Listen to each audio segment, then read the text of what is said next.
Viewer beware.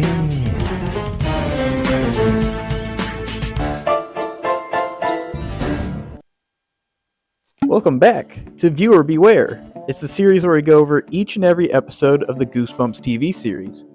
And today, we're watching Ghost Beach. Now, Ghost Beach can be a little confusing because even though it takes place on a beach, the beach doesn't really have much to do with the setting. And we can't just go around calling things proper noun location, like would you call Halloween Midwest Murderer? Would you call The Thing Arctic Alien? Would you call Dawn of the Dead Mall Zombies? No, because it's boring and unoriginal. But don't let the stale title draw you away. This is a classic story about a brother and a sister that get wrapped up in a ghost mystery. Sure, we've seen it before, but have we seen it with copious amounts of dog eating? I don't think so. So, let's get ready to wash ashore the Ghost Beach. I don't know I'm supposed to drink this.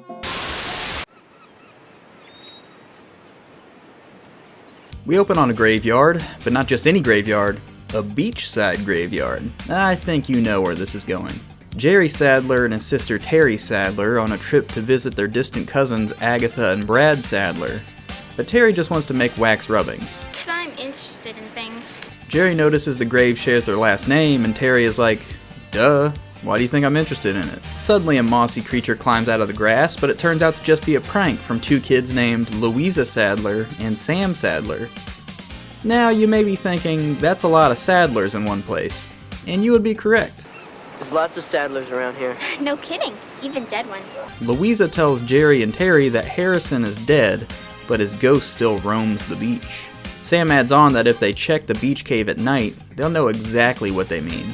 That night, the brother and sister are having dinner with their distant cousins. Here we get some more backstory on why the kids are staying with this old couple, to which Brad says the kid's dad always believed in keeping the family together, no matter how distant. And Dad told us all kinds of stories about being here when he was a kid. We always wanted to meet you guys in person. Well, your dad always cared about keeping the family together, always made the effort. Which is a funny point because they just ran into two Sadlers that they did not know about before. After that, Brad and Agatha clam up and exit the dinner abruptly. Well, I got some reading to do. Oh, I'll help. The next morning, the kids are exploring the beach. Jerry just wants to check the cave, but Terry wants to identify the types of seaweed. So Jerry goes off alone. What is it? What's wrong? Look at that. After seeing the perfectly cleaned dog skeleton, Louisa and Sam pop up to let them know it was the ghost of Harrison Sadler. Because dogs can tell when ghosts are around, and bark to let people know. So the ghost ate the dog? Jerry finds the whole thing suspicious. And Louisa points him to the cave and reaffirms that's the ghost's home, because they see flickering lights in it. Because we all know ghosts need lights. Later at dinner, Jerry mentions Sam and Louisa again and the ghost of Harrison, but Brad is quick to dismiss it and tells the kids to stay away from that cave. After dinner, Terry and Jerry hear a dog barking its head off and can't sleep. So Jerry says they should go check out the cave. After some convincing, the kids end up in the cave system, where they find a lit torch and are quickly surprised by a man that followed them. It's dangerous to get involved with ghosts. We didn't mean any harm. The strange man says his name is Harrison Sadler, and he is definitely not a ghost. The gravestone was just an ancestor he was named after. He tells the kids a story about how the Sadlers first came to America with the Pilgrims, but when they arrived they were hit with a harsh winter that killed most of them, but some refused to rest and lingered on. Harrison says that Sam and Louisa are the real ghosts, kids that died 300 years ago, and he stays in this cave as a sanctuary to keep an eye on them.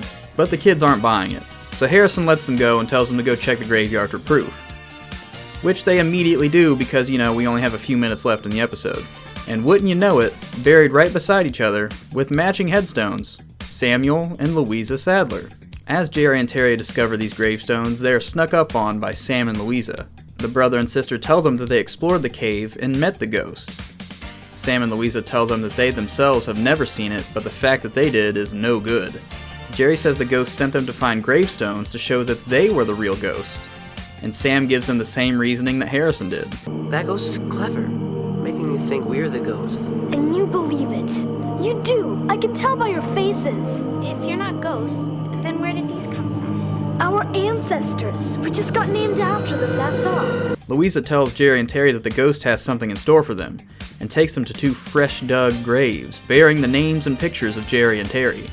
Apparently these ghosts have access to 24-hour photo printing. Sam and Louisa tell them they need to block the entrance of the cave with rocks so the ghost can't get out, and murder them in their sleep. You know, ghosts can't work their way around a rock pile. Jerry then asks the very important question: if Sam and Louisa already know how to stop the ghost, why haven't they done it yet? I can't, Jerry. I'm scared. So with all 4 kids at the cave entrance to block the opening, lightning strikes and Harrison appears. Well, here we all are. Harrison, still claiming that the kids are the real ghosts, whistles for a dog to come up and back down the kids with barking. Louisa and Sam finally break their act and admit that they are part of the pilgrims that died in that first winter. We all died in the cold.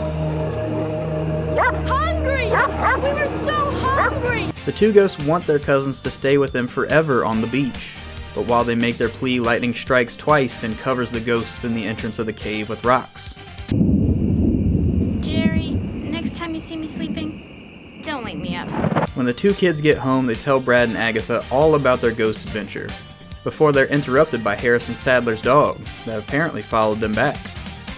Bad dog, giving away our little secret like that. Maybe he's not such a bad dog, Brad. Maybe he's quite a good dog.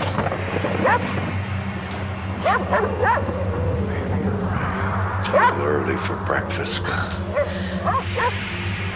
Terry, Jerry, why don't you kids go and set the table while Agatha gets busy in the kitchen? Don't say you're not hungry. I lost my eye holes. Hold on. Whew.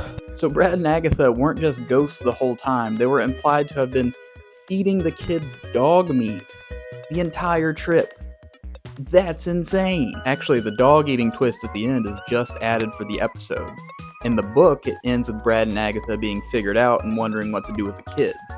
But the writers in that writer's room were some freaky bros and said, hey, what if they were eating dogs this whole time? This also adds a whole lot of other questions though, because if Brad and Agatha were ghosts the entire time, we would have to assume that the same rules apply to them as do Sam and Louisa, which means they are the same age as ghosts as they are when they died.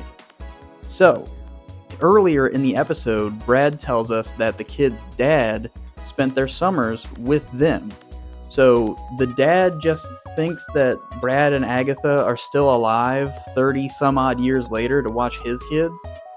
Is the dad stupid? Or is the dad a ghost as well? Who knows? That's the mystery. Also a mystery, everything about Harrison. Harrison Sadler makes no sense. He lives in a cave and dresses like a pioneer for no reason other than to be a red herring to the kids. He doesn't really give any sufficient reason that he dresses the way he does or lives in a cave. He says it's a sanctuary, but the ghosts haven't really proven to do anything other than eat dog. And he says he studies ghosts, but he doesn't know anything about Brad and Agatha. He sucks. Also, he goes missing at the end there. In the book, it's implied that he gets trapped in the cave with the ghosts, so he just dies. But he just kind of goes missing in the episode. I don't know. I think that it's up for debate. He could be a ghost too. You never know. Maybe he's like a friendly ghost. Basically what I'm saying is plot holes are all over this thing. But you know, I'm a sucker for a classic ghost story, especially one that will, sacrifice its plot integrity in the sake of having a good twist. Even though these weren't really good twists, they were twisting. They were twisty. They're twistables. And for that, I'm going to have to give this 2 bumps out of 5. Check it out.